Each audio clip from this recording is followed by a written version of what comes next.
personal, o sea, conflictos, problemas. ¿Sí? Perdón, un segundito.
Ya, perdón, chicos. Violencia interpersonal hasta el 18.8% de las veces. Aquí podríamos hablar de riñas, de agresiones, ¿no? Incluso pudiéramos hablar de violencia doméstica, ¿no? Accidentes hasta en el 17.7% de las ocasiones. Aquí puede ser cualquier tipo de accidente, no accidentes en el trabajo, no pensando, por ejemplo, un obrero que queda lastimado por una máquina en el trabajo, podrían ser accidentes vehiculares, accidentes de tránsito, ¿sí? Que de hecho va a ser una fuente pues bastante frecuente, ¿no? Conflictos bélicos, ¿sí? De los 21 países que se realizó la encuesta, pues 16.2% de las personas había estado expuesta a algún conflicto, ¿no? Alguna forma de la guerra, ¿no? Eventos traumáticos relacionados con seres queridos hasta en el 12.5%. Aquí podríamos hablar de secuestros, de fallecimientos en accidentes, o sea, cualquier persona que ha estado en contacto con alguien cercano, ¿no? Con un familiar, con un amigo, y que por algún motivo pues, se ha enterado, ¿no? de los sucesos, cómo murió la persona. Lo que se ha visto es, si bien estas cifras son altas, si ustedes pues, empiezan a hacer la suma, pues un gran número de personas, ¿no? Un amplio porcentaje, que va a estar expuesto a eventos de naturaleza traumática, ¿sí? Se estima que hasta el 3.6% de la población mundial, ¿sí? Sufre de un trastorno de estrés postraumático tan solo en el último año, ¿sí? Entonces es altísimo, ¿sí? Digo, no llega a ser tan alto como una fobia, no llega a ser tan alto como la depresión, pero ya hablar del 3.6% pues es bastante, ¿sí? De hecho, situaciones actuales, ¿no? Como la pandemia, ¿no? Las catástrofes, los desastres naturales como el sismo, pueden disparar esta proporción en un año determinado, ¿sí? No nada más el estrés postraumático, a veces cuadros adaptativos, trastornos de estrés agudo, o incluso, ¿no? Otros trastornos de ansiedad como el de ansiedad generalizada. Vamos con la siguiente, por favor.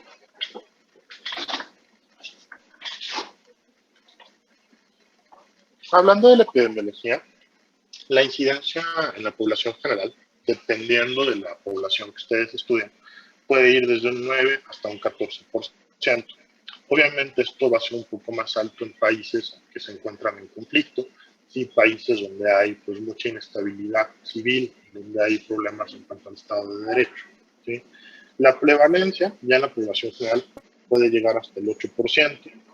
Los niños entre 9 y 17 años van a representar del 0.5 y hasta el 4% de los casos. Los preescolares de entre 4 y 5 años corresponderían con el 1.3%, ¿no? Y bueno, vamos a ver que en ocasiones hay una prevalencia subclínica, ¿sí? Que va a corresponder de un 5 y hasta un 15%, ¿sí? Esto, pues bueno, sigue siendo bastante elevado, o sea, porque muchos de estos pacientes a lo mejor están cursando no con una presentación subclínica, sino que más bien no se ha hecho una evaluación lo suficientemente detallada. Referente a la prevalencia, ¿no? Si dividimos este 14% que podemos alcanzar, sí, el 4% correspondería a los hombres y un 10% a las mujeres, ¿sí? Igual que en otros padecimientos psiquiátricos, sí vemos que es más fácil que las mujeres busquen la atención, busquen la ayuda cuando se ven expuestos a sucesos de naturaleza traumática y a las repercusiones de los mismos. Vamos con la siguiente, por favor. Si hablamos propiamente de México, ¿no? de qué pasa aquí con nosotros, en la población, bueno, en la INEP del año 2003, esta es la encuesta más grande en materia de salud mental que se ha hecho aquí en México. Es una encuesta que levantó poblaciones rurales, pero predominantemente poblaciones urbanas, ¿sí? Y se les aplicó un cuestionario, o mejor dicho, una escala altamente estructurada que se llama CIDI. La CIDI es la escala, bueno, la escala es la entrevista internacional compuesta diagnóstica, ¿sí? Por sus siglas en inglés. El CIDI es un instrumento de evaluación altamente estructurado, es decir, las preguntas se hacen de forma que solamente se puede contestar con sí o con no, ¿sí? Y esta es una entrevista diagnóstica, o sea, si el paciente va contestando estas preguntas, sí se puede llegar a un diagnóstico certero, ¿no? De hecho, tiene una confiabilidad, pues, bastante alta, ¿no? Tenemos una sensibilidad que podría ir aproximadamente del 90%, ¿no? Con una especificidad que ronda el 92-93%. Entonces, es un instrumento, pues, bastante preciso. Para su aplicación se requiere una capacitación específica, o sea, no cualquier persona puede aplicar el CIDI. Entonces, como datos de esta encuesta, ¿no? de la ENEP, se arrojó que hasta el 68% de la población, la población de 18 a 65 años, corresponde o ha estado expuesta por lo menos a un suceso estresante en su vida. Ojo, no un evento traumático, pero sí eventos que podrían considerarse estresantes y alguno de ellos traumático. Hasta el 2.3% de las mujeres y el 0.49% de los hombres, ¿sí? Presentaron como tal el diagnóstico de estrés postraumático. O sea, son cifras pues muy cercanas a lo que estima la OMS, ¿sí? Y bueno, ¿cuáles son, ¿no? las principales causas de estrés postraumático en México? La violación, que en este caso pues va a ser la principal, el acoso, el secuestro y el abuso sexual, ¿sí? O sea, el abuso sexual va más allá de la violación. Podríamos encontrar también aquí los tratamientos, ¿sí? Estos van a ser los sucesos que con mayor frecuencia sí conllevan a la génesis de un trastorno de estrés postraumático, al menos en nuestra población mexicana. Vamos con la siguiente. Si hablamos nosotros de la etiología, pues bueno, la principal causa del estrés postraumático va a ser el trauma, ¿sí? Para que nosotros tengamos un trastorno por estrés postraumático, tenemos que tener un evento traumático, ¿sí? Entonces, el trauma es este factor causal, ¿no? Este factor causal primordial, ¿no? Para que aparezca el TEP. Y la respuesta al evento traumático, o sea, a esta situación, a esta vivencia, debe representar un miedo o un horror muy intenso para la persona, ¿sí? O sea, es una experiencia desgarradora, es una experiencia avasalladora para la persona que se ve sometido a ello, ¿sí? Para muestra un botón, aquí pues dejamos una imagen, ¿no? Inmediatamente, bueno, tomada inmediatamente después del sismo del 19 de septiembre del 2017. ¿Ustedes estarían de acuerdo conmigo que el sismo fue un evento traumático? Sí, súper sí. Totalmente, ¿no? O sea, fue una experiencia en la que todos, ¿no? Sentimos nuestra vida, en la que todos percibimos nuestra integridad amenazada y que como tal va a dejar huella, ¿no? Podríamos pensar, es una especie de trauma colectivo, ¿no? ¿Hasta aquí vamos bien? ¿Alguna duda, alguna pregunta? No, doctor. Vamos con la siguiente, por favor. Si hablamos del estrés postraumático, también es importante hablar de comorbilidades, ¿sí? Por ejemplo, el estrés postraumático va a tener comorbilidad con trastornos depresivos, va a tener comorbilidad con trastornos de ansiedad, ¿sí? Y va a tener comorbilidad con trastornos por uso de sustancias. Ahora, vamos a detenernos un poquito, ¿no? La depresión mayor, si bien va a ser una comorbilidad frecuente, también dentro del estrés postraumático nosotros podemos ver síntomas que se asemejan a la depresión mayor. El retraimiento social, ¿no? La pérdida del interés, la incapacidad para experimentar emociones positivas. ¿Sí? Todo esto va a llevar a la persona, ¿sí?, a que muchas veces al momento de buscar atención, ¿sí?, se llega al diagnóstico de depresión y no de estrés postraumático. Algo importante de recordar es que muchos pacientes, ¿no?, con el trastorno de estrés postraumático, el hablar de la experiencia, el hablar, ¿no?, de lo que les está condicionando los síntomas, sigue resultando doloroso, sigue resultando extremadamente angustiante, y es incluso común que durante las entrevistas médicas se muestren reacios a hablar al respecto. ¿Sí? Se niegan a comentar la situación, se niegan a hablar de lo que sucedió. ¿Sí? Como tal, este tipo de trastorno, ¿sí?, también va a tener un alto correlato con trastornos de ansiedad. De hecho, el estrés postraumático, como lo vamos a ver dentro de los criterios, muchas veces el paciente va a presentar episodios de crisis muy parecidos a un ataque de pánico, aunque estos van íntimamente ligados a la experiencia traumática de una o varias formas. ¿Sí? Y el trastorno por uso de sustancias, y por paradójico que suene, muchas veces surge, ¿no?, como una forma de regular el propio paciente. ¿Sí? O sea, empieza a consumir drogas, ¿no?, con un efecto ansiolítico, con la intención de disminuir la ansiedad, de disminuir el dolor, de disminuir el malestar que le genera el evento traumático, ¿no?, como parte de lo que vemos nosotros en un trastorno por estrés postraumático. El alcohol va a ser una de las drogas más ampliamente utilizadas. Vamos con la siguiente, por favor. Doctor, yo tengo una duda. Por favor. Sí, yo había escuchado que en el trastorno por de estrés postraumático, o sea, a veces es tan fuerte el trauma que las personas lo olvidan. O sea, eso sí es cierto. Sí, sí, es frecuente que el paciente, de hecho forma parte de los criterios diagnósticos, que el paciente tenga la incapacidad para recordar uno o varios aspectos del evento traumático. O sea, el paciente se va a acordar, digamos, de todo hasta cierto punto, pero no se va a acordar de la experiencia traumática como tal.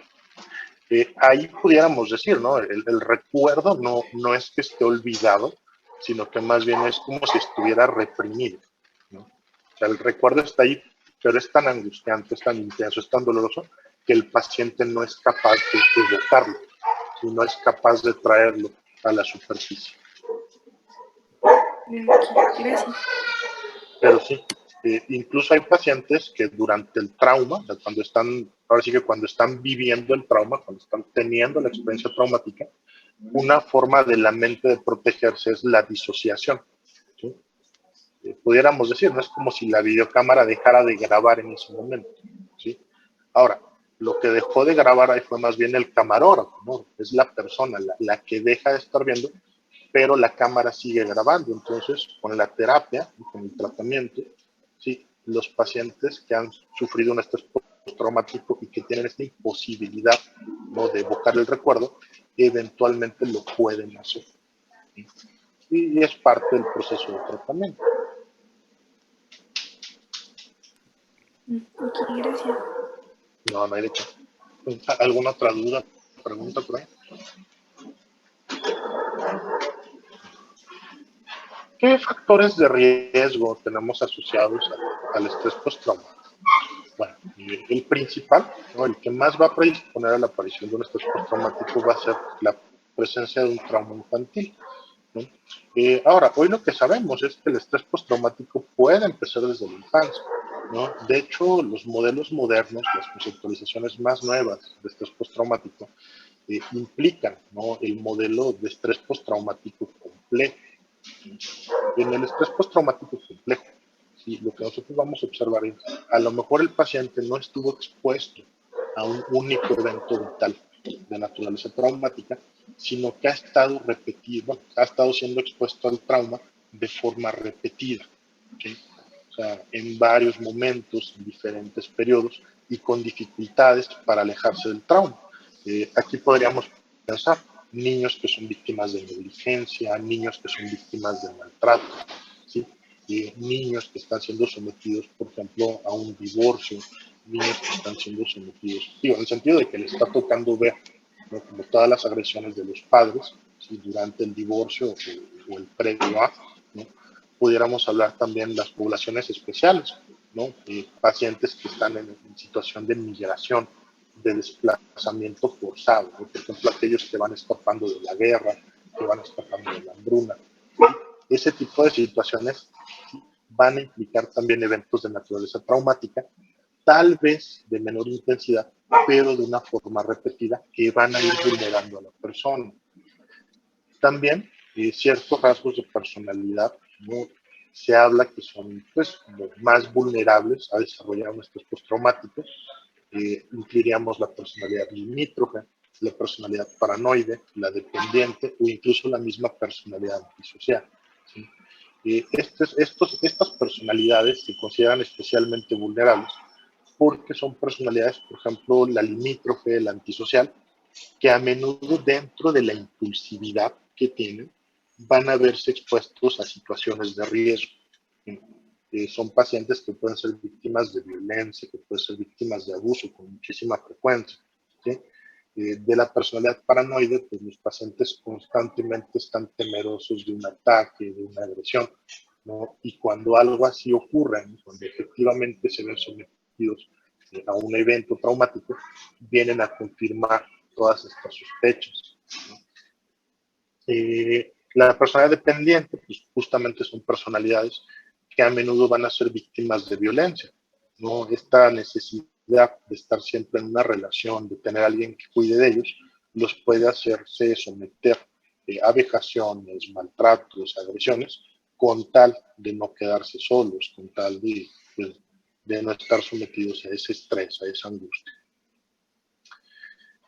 Aquí algo paradójico es que también se ha visto lo contrario, ¿no?, que la exposición al trauma, ¿no?, sobre todo un trauma temprano, en un momento del desarrollo, también predispone al desarrollo de ciertos trastornos de personalidad, en específico el trastorno límite.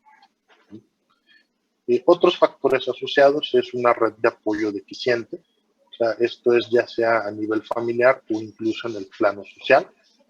Hablaríamos también, el sexo femenino se ha visto que es más vulnerable, ¿sí?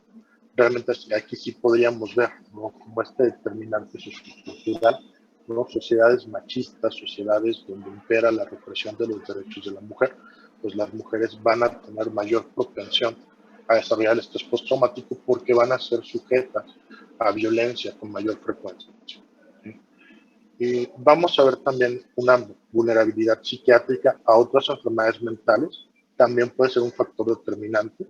¿Sí? Por ejemplo, pacientes cuyas familias hay carga para diagnósticos psiquiátricos, depresión mayor, ansiedad generalizada, trastorno bipolar, pareciera que tienen un riesgo incrementado a desarrollar estrés postraumático si se ven expuestos a un evento traumático, ¿sí? La presencia de cambios vitales estresantes recientes también pueden dejar vulnerado al paciente, ¿sí? O sea, no es que porque haya cambios en la vida de la persona vaya a venir un estrés postraumático, es más bien si la persona ya está lidiando con problemas, si la persona ya está lidiando con demasiados cambios y sobreviene un evento de naturaleza traumática, pues hay mayor probabilidad de que se desarrolle un trastorno de estrés postraumático, ¿no? Otro de los síntomas, digo, que aquí sería más como un esquema cognitivo, pacientes que perciben, ¿no?, su fuente de autocontrol en el exterior en vez del interior, y también tienden a desarrollar con mayor frecuencia trastornos postraumáticos. Aquí hablaríamos de personas, ¿no?, que dependen fuertemente de otros para autorregularse, para contenerse, para tranquilizarse, ¿sí? Son más propensos. Y bueno, el consumo excesivo de alcohol, ¿no? Que aquí pudiéramos también pensar, ¿no?, ¿qué es primero? El estrés postraumático que te lleva a aumentar el consumo de una droga ansiolítica, ¿sí?, o la droga ansiolítica que ya te está vulnerando. Vamos con la siguiente, por favor.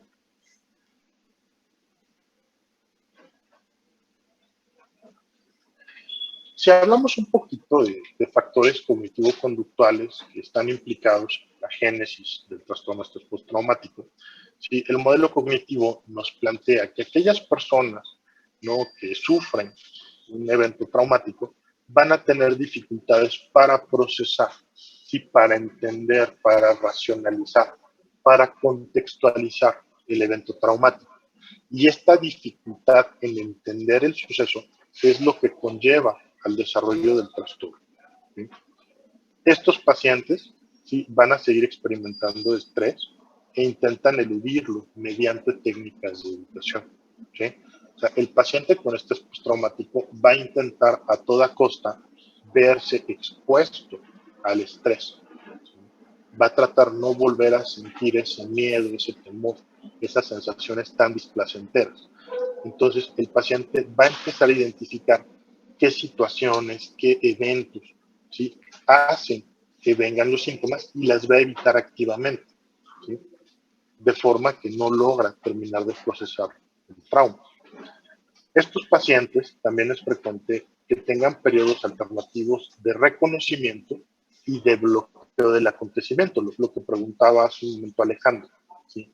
O sea, sí los pacientes pueden tener episodios en los que no logran accesar la información, en los que incluso están teniendo la ansiedad, están teniendo todo el malestar asociado, ¿no?, al recuerdo traumático, pero no logran recordar el evento traumático como tal. O sea, nada más viene la sensación asociada. Vamos con la siguiente, por favor. Dentro de los factores biológicos, voy ya hablando brevemente de la neurobiología, aquí lo que vemos es sobre todo una hiperestimulación del sistema noradrenérgico, ¿sí? En los pacientes con estrés postraumático vamos a encontrar incrementadas las concentraciones de adrenalina en orina de 24 horas y también vemos una modulación negativa de los receptores plaquetarios alfa-2 adrenérgicos, ¿sí?, y también de los linfocitarios beta-adrenérgicos. O sea, pareciera que el paciente está en este estado de estrés constante, ¿no? En el sistema opioide también vamos a ver una reducción plasmática de las concentraciones de beta-endorfinas. Esto lo que nos explica es por qué estos pacientes tienen una capacidad disminuida de experimentar placer, de experimentar sensaciones positivas, ¿sí?, que los lleva pues a estar como en este estado de angustia, de hipervigilancia constante.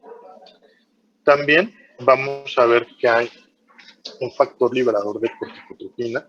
Bueno, mejor dicho, ¿no?, en cuanto al factor liberador de corticotropina y al eje hipotálamo hipófisis suprarrenal, vamos a ver una reducción en la concentración plasmática y urinaria de cortisol, ¿sí? Ahora, algo muy interesante, en las poblaciones sobrevivientes del Holocausto, ¿sí?, se empezó a estudiar, ¿no?, cómo se encontraban los niveles de cortisol, ¿sí? No es de sorprender, se encontraron elevados, ¿sí?, sobre todo en los sobrevivientes directos.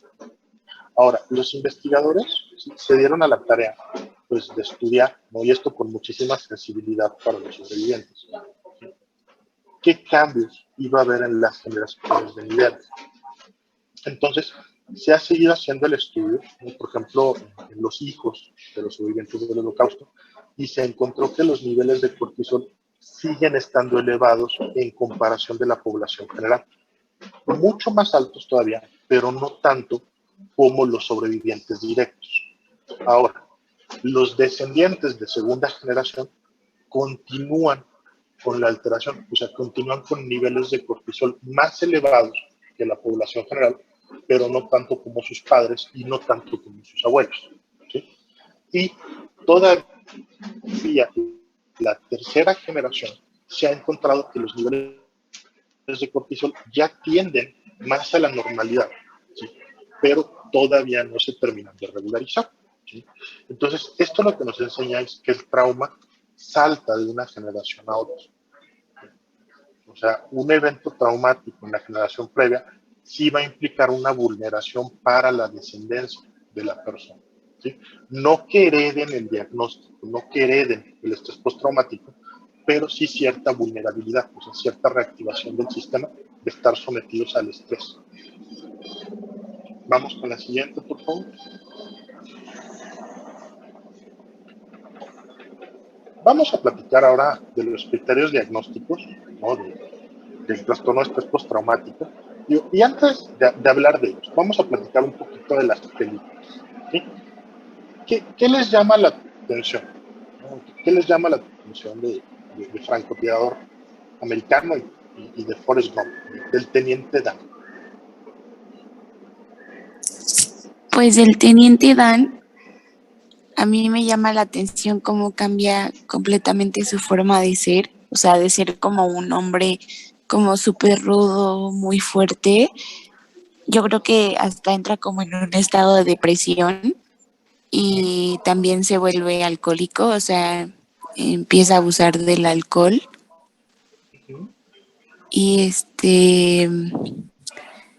y también pues pareciera que está como muy enojado, ¿no? O sea, por lo que le pasó, como con la vida.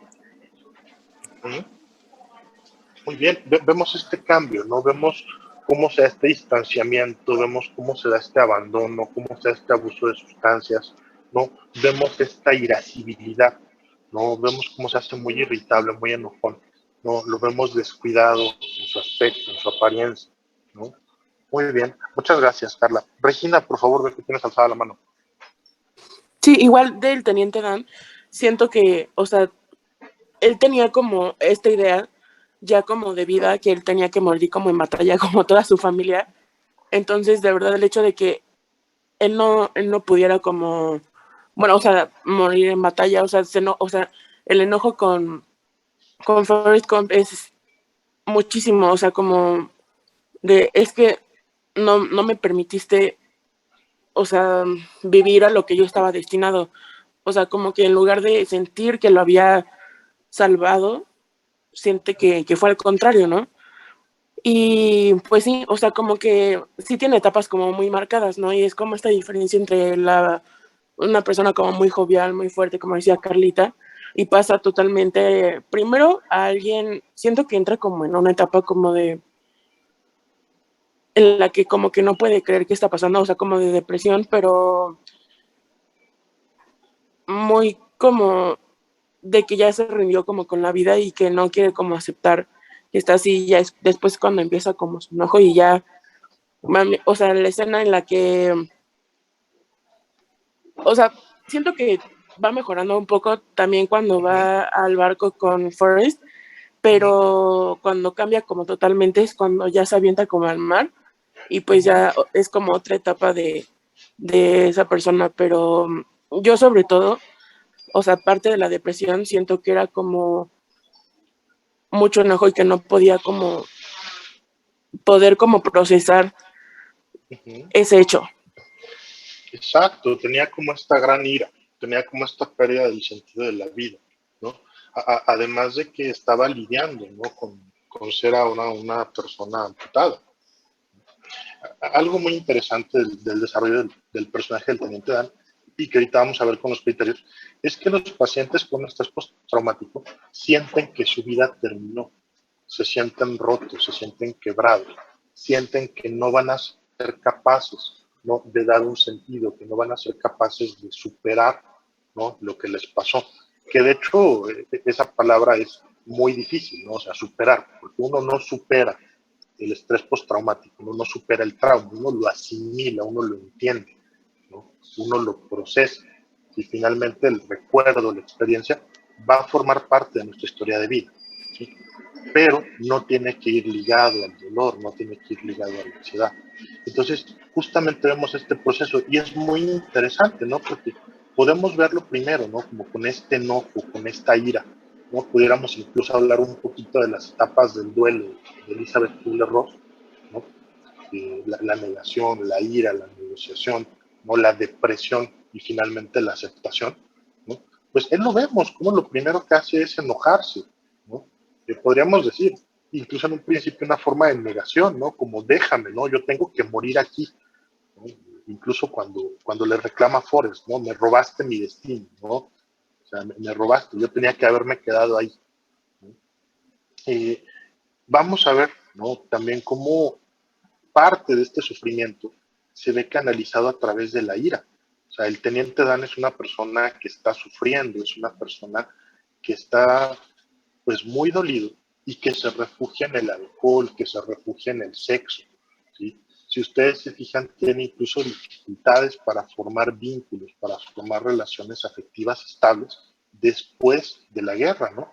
Tiene una dificultad para adaptarse, para integrarse a la sociedad, ¿sí? Digo, con otros factores, ¿no? Incluida la limitación funcional que tiene, ¿no? Pero pueden ver cómo el reavivar el vínculo, ¿no? El tener una red de apoyo, ¿sí? Es parte de lo que le va permitiendo procesar y entender el trauma. De la American Sniper, ¿qué les llama la atención? ¿Cómo es el personaje de Bradley Cooper? Siempre se me olvida el nombre.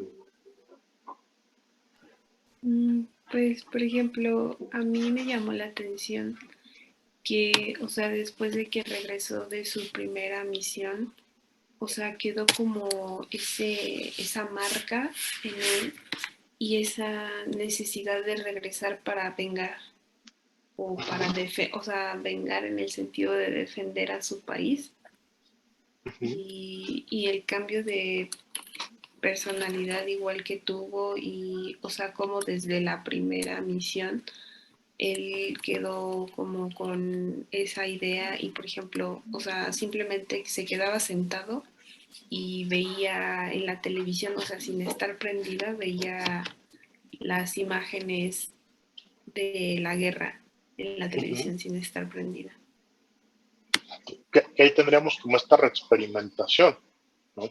O sea, y hasta cierto punto como disociado, ¿no? O sea, porque lo veía como un espectador, ¿no? Como si le estuvieran pasando la película, como si le estuvieran pasando la serie, ¿no?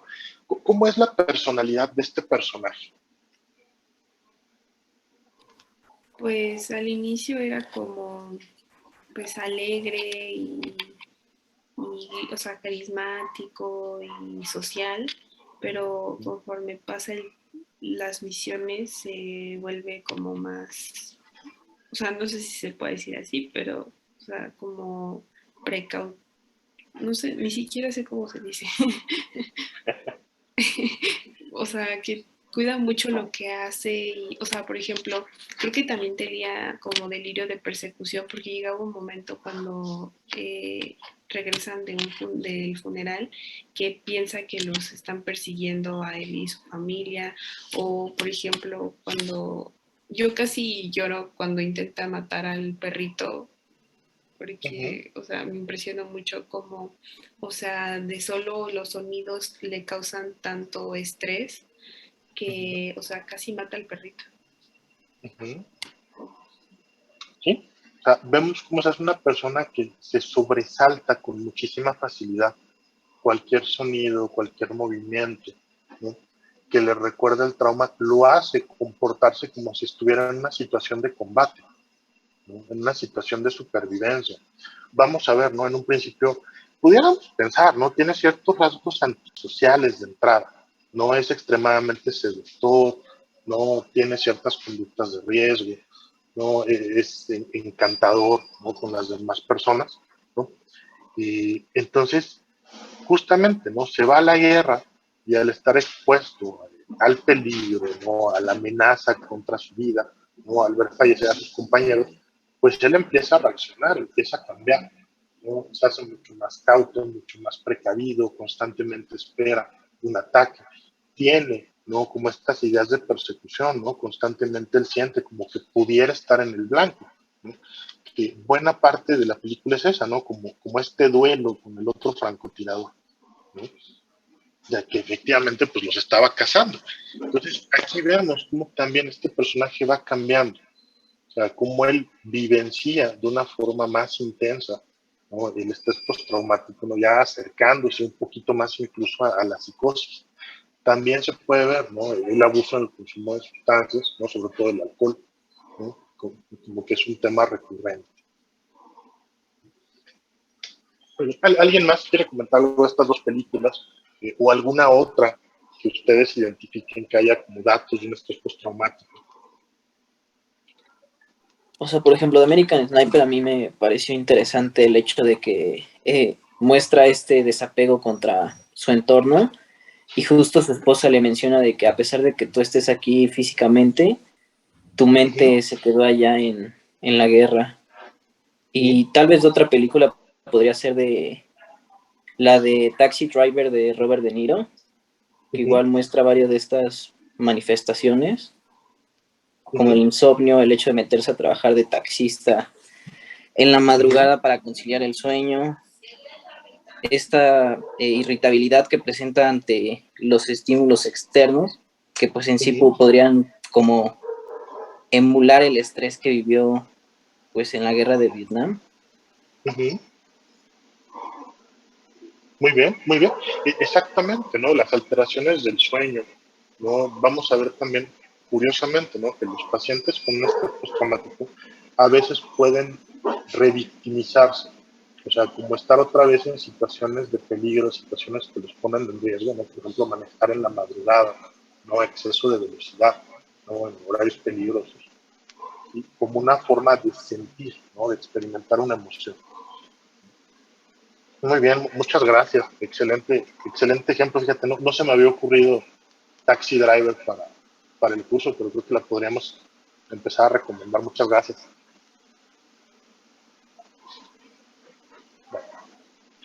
¿Cuáles son los criterios? O sea, ¿cómo diagnosticamos? ¿Cómo decimos que alguien tiene estrés postraumático? Y puede que los criterios parezcan extremadamente complejos, ¿sí? La realidad es que el esencial va a ser el criterio A, ¿sí? Para que nosotros podamos diagnosticar un trastorno de estrés postraumático, tiene que haber un evento traumático, ¿sí? El evento traumático va a ser, como tal, la exposición a la muerte, ¿sí? A una lesión grave o violencia sexual, ya sea real o amenaza en una o más de las siguientes formas, ¿sí? O sea, tiene que ser algo catastrófico, tiene que ser algo que ponga en riesgo tu vida, que ponga en riesgo tu integridad física o vital, ¿sí? Entonces, la primera forma es la experiencia directa del evento traumático. O sea, tú lo viviste, a ti te pasó, ¿sí? Ese va a ser, digamos, como la más sencilla de entender. O sea, la persona que atravesó una experiencia traumática va a poder desarrollar un estrés postraumático, ¿sí? Ahora, otra opción es que la persona sea un testigo presencial directo del evento traumático mientras le sucede a otra persona, ¿sí? O sea, tú viste cómo atropellan a alguien, tú viste cómo alguien se cae en el trabajo desde un tercer piso, ¿sí? O sea, el que tú seas testigo directo, el que tú veas cómo alguien se lastima de una forma severa, el que tú veas cómo alguien muere, ¿no? Por ejemplo, una conductora que va en la calle y sin querer atropella una motocicleta, ¿sí? A un conductor que va en moto, ¿sí? Eso también es un evento traumático, ¿sí? O sea, si bien ella está provocando el accidente, no le quita el terror, el miedo, ¿no? De ver a otra persona sufrir un accidente, ¿sí? Otra es el conocimiento de que un evento traumático le ocurrió a un familiar cercano o a un amigo muy cercano, ¿sí? Ahora, en estos casos, sí puede que también sea la amenaza o la realidad de muerte de un familiar o amigo, ¿sí? Pero estos tienen que ser de carácter violento o accidental, ¿sí? Aquí el ejemplo más clásico, ¿no? Sería, eh, acaban de verse ustedes con un amigo, acaban de verse ustedes con un familiar, y cuando va de regreso a casa el familiar tiene un accidente espantoso en la carretera, ¿sí? Eso puede considerarse también un evento de naturaleza traumática suficiente para desencadenar el estrés postraumático, ¿sí? Y otra de las variantes, ¿no? Que es lo que llamamos trauma vicario, ¿sí? Es la exposición repetida o extrema a detalles repulsivos de los sucesos traumáticos que le ocurren a otras personas, ¿sí? Por ejemplo, ¿sí? Trabajadores sociales que están constantemente expuestos a relatos de víctimas, ¿sí? De abuso, de maltrato, ¿no? Socorristas, ¿sí? Primeros respondedores que tienen que recoger restos humanos, ¿sí? Policías que les toca atender casos de maltrato infantil, ¿sí? Que les toca ver el abuso, que les toca ver la violencia en contra de los niños. O sea, esta exposición repetida, el que tú estés siendo testigo, el que tú te estés enterando, ¿no? Por motivos de trabajo, de estas situaciones tan desgarradoras, también puede condicionar la aparición de un estrés postraumático. Ahora, es importante mencionar que este criterio, el A4, ¿sí?, no aplica a la exposición a través de medios electrónicos, de televisión, de películas o de fotografías, a menos que la exposición se relacione con el trabajo. Por ejemplo, un forense, ¿no?, que tiene que estar Agüita viendo simple las para la pastilla. fotografías, que tiene que estar haciendo el levantamiento del cuerpo, que tiene que accesar a los archivos, va a poder desarrollar un estrés postraumático. Una persona que ve una película, ¿no?, y en la película se muestra una escena de violación, ¿sí?, no va a ser suficiente para que lo consideremos o lo conceptualicemos como un trastorno de estrés postraumático. ¿Sí? Vamos bien hasta aquí. ¿Alguna duda de cómo define el criterio de diagnóstico del evento traumático? Yo nada más tengo una duda, doctor. Sí. ¿Es forzoso que para desarrollar estrés postraumático una persona tenga que ver a otra, pues, sufrir un accidente, por así decirlo? O No, también no puede forzoso, o sea. es esa. Perdón, creo que te interrumpí. Entonces, sí, o sea, no necesariamente tiene que ser que tú lo veas, o sea, a ti te pasa, ¿sí? Tú lo presencias o tú te enteras, ¿sí? Por ejemplo, si te enteras que violaron a una persona cercana a ti, eso puede ser suficiente para desarrollar el estrés postraumático, ¿no? Si tú te enteras que secuestraron a un amigo, ¿no? Si tú te enteras que en el secuestro lo torturaron, eso también puede ser suficiente para desarrollar el estrés postraumático. Si tú te enteras que una persona muy cercana a ti tiene un accidente en coche y fallece, eso también puede ser, o sea, aunque tú no lo veas, aunque tú no veas cómo quedó el coche, o sea, el que tú te enteres, el que tú sepas, eso puede actuar como detonante. Doctor, yo tengo otra duda. Sí, por favor. Hay una película que se llama The Avenger, que bueno, el punto es de que violan a su familia y los matan y pues, shalala, ¿no?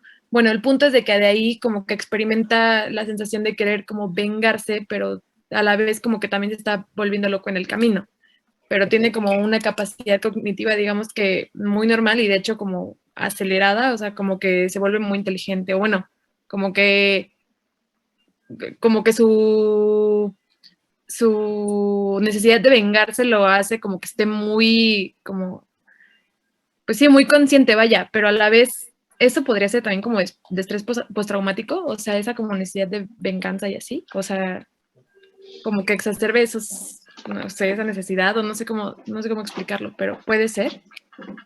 Mira, como tal, no he visto la película, ¿no? Entonces no podría aventurarme a hacer una descripción, pero lo que sí vamos a ver es que el paciente con estrés postraumático sí se hace muy irascible, o sea, sí puede manifestar muchísima irritabilidad como parte de los síntomas y convertirse en una persona más volátil, o sea, que responda de una forma incluso agresiva ante la menor provocación. No tanto que vaya buscando problemas, sino que esté más reactivo al medio. Sí, los pacientes con estrés postraumático a menudo van a experimentar, ¿no?, como este enojo, como este malestar, como este deseo de venganza, ¿no? O sea, sobre todo de que los agresores reciban un castigo, ¿no? Aunque como tal eso ya no forma parte, ¿no?, del diagnóstico. El diagnóstico, como ustedes lo van a ver, van a ser más bien como los cambios conductuales, va a ser la ansiedad, no va a ser la intensidad con la que viene el recuerdo traumático, no como tal la búsqueda de venganza o la búsqueda de justicia social. ¿Sí? O sea, sí muchos pacientes, ¿no? Por ejemplo, una paciente, ¿no?, que fue víctima de abuso sexual, ella sí me narraba, es que doctor, o sea, yo qué más quisiera que a esta persona la castraran. O sea, yo sé que no me ayudaría en nada, yo sé que eso no va a hacer que se me olvide lo que pasó, pero yo sí quisiera que tuviera ese castigo, ¿no? Entonces, sí es frecuente y depende mucho de la persona. Perdón, un segundo, chicos.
Perdón.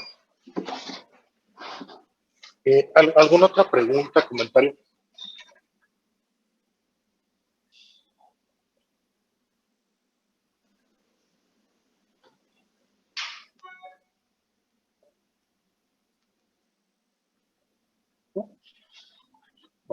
Entonces, quedamos en eso. O sea, una forma es que tú seas el que vive la experiencia traumática, o sea, te pasó a ti directamente, ¿no?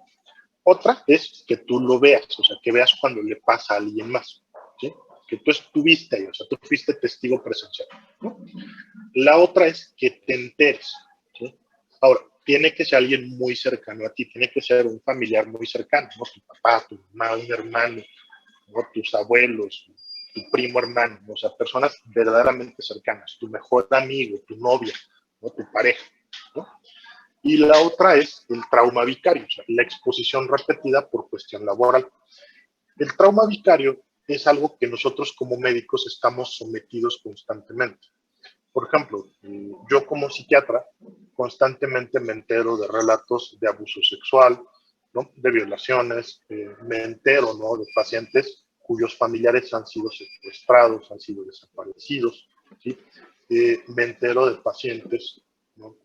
Que han tenido que vivir como estas situaciones muy difíciles, ¿no? Entonces, esta exposición repetida, el estar constantemente recibiendo estos relatos, va a implicar un desgaste y a mí me puede vulnerar al punto de que desarrolle síntomas de estrés postraumático, ¿sí? Los médicos no somos los únicos, psicólogos, trabajadoras sociales, policías, bomberos, ¿sí? O sea, personas que por el trabajo se van a estar viendo expuestas a estas escenas, estas situaciones tan terribles, ¿sí? Pues van a tener mayor propensión, ¿sí? Vamos con la siguiente, por favor. Entonces, bueno, del criterio A, acuérdense, es necesario. Si no hay un evento traumático, no podemos hablar de estrés postraumático, ¿sí? ¿Cuál sería el criterio B? Aquí vamos a hablar de los síntomas de intrusividad, ¿sí? Los síntomas de intrusividad, ¿sí? Van a ser síntomas que vienen después del evento traumático, ¿sí? Podríamos pensar son como la respuesta al evento traumático. En primer lugar, tendríamos los recuerdos angustiosos o angustiantes, recurrentes, involuntarios e intrusivos de los eventos traumáticos, ¿sí? Es decir, el paciente puede estar viendo la televisión, el paciente puede estar sentado leyendo el periódico y de repente viene el recuerdo, ¿sí? Viene otra vez el recuerdo de cuando estaba en la guerra, viene otra vez el recuerdo del abuso sexual, viene el recuerdo de la vez que se accidentó y casi se muere en la carretera, ¿sí? O sea, el paciente tiene este recuerdo bien y el recuerdo es muy intenso, o sea, no es que el paciente lo quiera recordar, no es que el paciente quiera, ¿sí? Visitar esa memoria, no, viene ahí y no lo puede evitar, ¿sí? Es como si rompiera el patrón de control del paciente, ¿no? Estos recuerdos también pueden presentarse como sueños, ¿sí? Son sueños muy angustiantes, piensen ustedes como una pesadilla, ¿sí? Donde el paciente, ¿sí? Percibe que el contenido del sueño o el afecto del sueño, o sea, lo que el sueño le hace sentir, ¿sí? Están relacionados con el evento traumático. O sea, sí se puede que el paciente tenga el sueño, tenga la pesadilla de lo que él vivió, o sea, que otra vez sueñe con el accidente, que sueñe con el abuso sexual, ¿sí? O puede ser nada más que en el sueño él tenga la sensación, ¿sí? Es que se sentía muy feo el sueño, se sentía como la vez que yo tuve el accidente, se sentía como la vez que yo fui víctima de una violación, ¿sí? O sea, va a tener esa sensación. De hecho, muchas veces lo presenta al despertar, ¿no? En niños pequeños es frecuente que se levantan gritando, se levantan aterrorizados y únicamente les refieren que tuvieron una pesadilla, ¿sí? Esto dependiendo de qué tan pequeño es el niño. Podemos ver también reacciones disociativas, ¿sí? Lo que se denomina una escena retrospectiva en la cual el paciente actúa, ¿sí? Como si los eventos, como si los sucesos se estuvieran repitiendo. ¿Qué es lo que vamos nosotros a ver aquí? O sea, pacientes que al momento de estar haciendo cualquier otra actividad, viene, ¿no?, el recuerdo y es como si los transportara al momento, ¿sí? O sea, ese sería como el ejemplo extremo, ¿no? Un paciente, y esto me lo platicó una persona muy cercana, después del sismo del 19 de septiembre, ¿sí?, esta persona estuvo en Galerías Cuapa, entonces le tocó durante el sismo, sí, salir y ver personas pues que habían fallecido en la calle porque había colapsado parte de la estructura. Entonces, esta persona lo que me contaba es que después, ¿no?, de este evento, cuando pasaba por Avenida Miramontes, ¿no?, venía otra vez el recuerdo. O sea, dice que una vez incluso le pasó que iba caminando y que él claramente podía ver como si estuviera el escombro, claramente podía ver como si estuvieran los cuerpos que él vio, ¿sí?, aunque estaba paradójicamente consciente de que eso estaba en el pasado. Dices que es otra vez como si me hubieran llevado a ese momento, ¿no? Entonces, esta es la imagen retrospectiva, este es el fenómeno disociativo. O sea, es tan intenso el recuerdo, es tan intensa la experiencia, ¿sí?, que el paciente se transporta a ella, ¿no? En las películas, pues, en el caso de American Sniper, se comporta como si estuviera en situación de combate, ¿no?, como esta respuesta de todo o nada. O sea, es desproporcionada la respuesta en magnitud a lo que le está haciendo venir el recuerdo, ¿sí? Aparte de esto, también vamos a ver un malestar psicológico intenso o prolongado cuando el paciente se ve expuesto a factores internos o externos que simbolizan o que se parecen a algún aspecto del evento traumático. ¿Qué queremos decir con esto? Que si bien un recordatorio, o sea, por ejemplo, que el paciente empiece a platicar y que el paciente empiece a narrar algo relacionado al evento traumático o algo que tenga que ver, eso puede ser suficiente para que empiece a venir el malestar, o sea, para que venga esta ansiedad, para que venga esta inquietud, para que venga este disconfort, ¿sí? Ahora, hay veces que el paciente va a tener problemas para precisarlo, o sea, no les va a saber decir si es tristeza, si es enojo, si es miedo, si es asco lo que está sintiendo, ¿no? Hay veces que nada más les va a decir que me siento mal, ¿sí? Pero en general son sensaciones, son emociones displacenteras, ¿sí? Ahora, también puede ser que el paciente, al ver algo que le recuerde directamente el evento traumático, por ejemplo, un paciente que fue víctima de un abuso sexual, el ver en la televisión noticias de una violación, noticias de un abuso, puede ser suficiente para que venga el recuerdo traumático, ¿no? Pacientes que tengan de repente, ¿no?, una conversación y alguien menciona el suceso, el ir caminando por la calle y pasar por el lugar de los hechos, ¿sí?, o incluso tomar la ruta que podría llevar a ese lugar, puede ser suficiente para que sobrevenga el evento traumático, ¿sí? Podemos ver también reacciones a recuerdos, las memorias, ¿sí?, cualquier recordatorio que simbolizan o se parecen a algún evento del recuerdo traumático, ¿sí? No está de más decirlo, pero esta sensación, este disconfort emocional va a venir acompañado de síntomas físicos, ¿sí? El paciente cuando está experimentando el recuerdo traumático, el paciente cuando está expuesto al recordatorio, va a tener síntomas de descarga adrenérgica, taquicardias, palpitaciones, diaforesis, tensión muscular, bruxismo, dolores de cabeza, ¿sí?, visión borrosa, mareo, debilidad, náuseas, sensación de vacío gástrico, ¿sí? O sea, todos los síntomas que nosotros vimos en un ataque de pánico también se pueden presentar, ¿sí? Aquí lo que va a cambiar es esta crisis, no esta descarga, ¿sí?, va a ser directamente asociada al recuerdo traumático, ¿sí?, o alguno de los recordatorios, ¿sí?, alguna de las situaciones que puedan detonar, ¿sí?, noticias que tengan que ver con la guerra, con la violación, ¿sí?, con accidentes, ¿sí?, las conversaciones, la lectura de libros, ¿sí? O sea, realmente cada persona va a ser diferente. ¿Qué estímulo puede hacer que venga el recuerdo? ¿Vamos bien hasta aquí? Sí, doctor. Sí, doctor. Vamos con la siguiente, por favor.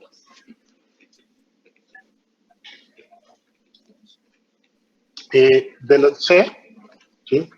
Vamos a encontrar también la evitación persistente. Estos son los criterios de evitación, ¿sí? Una evitación persistente de estímulos asociados a los eventos traumáticos, que empieza obviamente después del evento traumático y que se pone de manifiesto por una o dos de las siguientes características, ¿sí? La primera sería la evitación o los esfuerzos para evitar recuerdos, pensamientos o sentimientos angustiantes acerca del evento traumático o que estén asociados al evento traumático. El paciente con estrés postraumático va a hacer un esfuerzo consciente, sí, plenamente consciente por no hablar del tema, sí, por no recordarlo, por no tener contacto con nada que le pueda recordar el evento. ¿Sí? Por ejemplo, víctimas de abuso sexual, ¿sí? La ropa que llevaban puesta ese día. ¿Sí? Si ven una prenda con las mismas características, eso puede hacer que venga el recuerdo. ¿Sí? Entonces, ya me estoy adelantando, ¿no? Ese sería como la otra parte, ¿no? La evitación de esfuerzos para evitar recordatorios externos. Entonces, de los mentales es, por ejemplo, hablar del suceso, ¿sí? Que de repente el paciente, no sé si les ha pasado alguna vez, están ustedes relajados, están ustedes viendo la tele, están ustedes a lo mejor estudiando, ¿sí? Pero de repente como que su mente empezara a divagar, ¿no? O sea, como que de repente su mente, como diría la abuelita, ¿no? Está pensando en la inmortalidad del cangrejo, ¿sí? Y de repente ustedes mismos se sorprenden pensando a lo mejor en alguna situación penosa, ¿no? Y que, ay, es que ¿por qué alcé la mano ese día si no sabía la respuesta? O es que la vez que me tocó estar en la escolta y me adelanté a dar las órdenes y entonces la escolta no me hizo caso, ¿no? O sea, situaciones así. Bueno, imagínense ahora en un paciente con un estrés postraumático que de repente su mente se empieza a acercar a estos recuerdos. O sea, que de repente su tren de pensamiento como que lo lleva y se descubre pensando en eso, ¿sí? Entonces, el paciente lo que intenta es no pensar en el trauma. O sea, si se descubre que está platicando y algo de lo que dijo le recuerda, cambia el tema de conversación. Tratan de mantenerse ocupados, tratan de distraerse, sí, constantemente con cualquier actividad, con cualquier cosa, con tal de no recordar el evento traumático.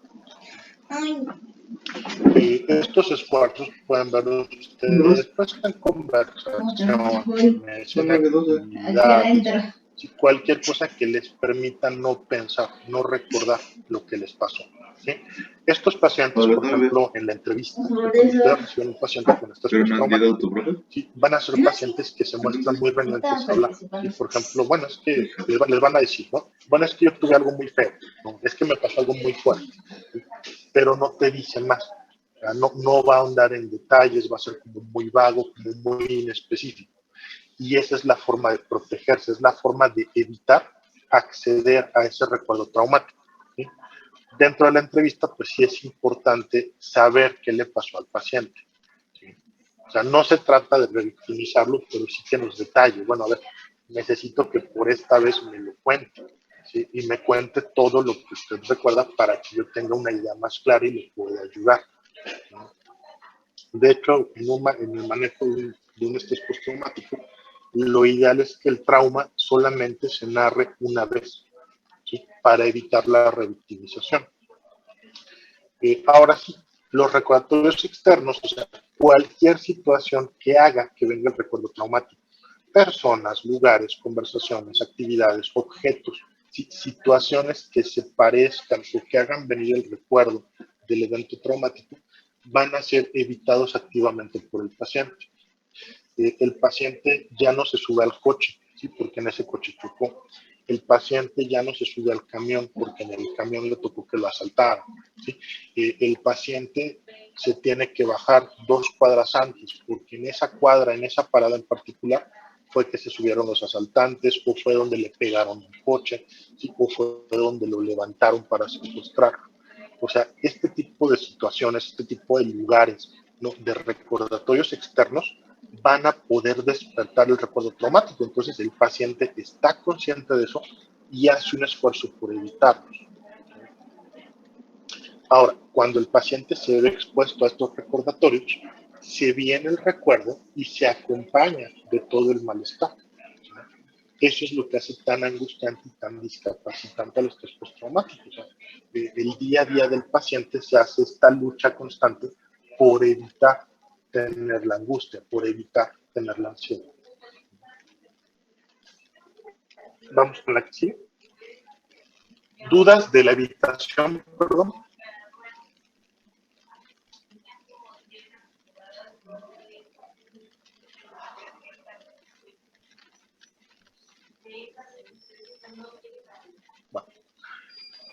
No, Del doctor. B, ¿sí? Ya pasando ahora sí lo que sea la inclusividad, ¿sí? Ahora hablaríamos de las alteraciones cognitivas y del estado de ánimo. Estos van a ser los síntomas más confusos, estos van a ser los síntomas más inespecíficos. De hecho, muchas veces el motivo por el que el paciente busca consulta va a ser por alguno o varios de estos, ¿sí? Pero no va a hablar con ustedes del evento traumático por lo angustiante que es. Eso es lo que hace que de repente un paciente con estrés postraumático primero lo diagnosticamos con depresión, con ansiedad, hasta que el paciente ya tiene suficiente confianza o ya se siente suficientemente cómodo para hablar con ustedes del evento traumático, ¿sí? Entonces, aquí vamos a ver nosotros alteraciones cognitivas y del estado de ánimo negativas, ¿sí? Que están directamente asociadas a los eventos traumáticos.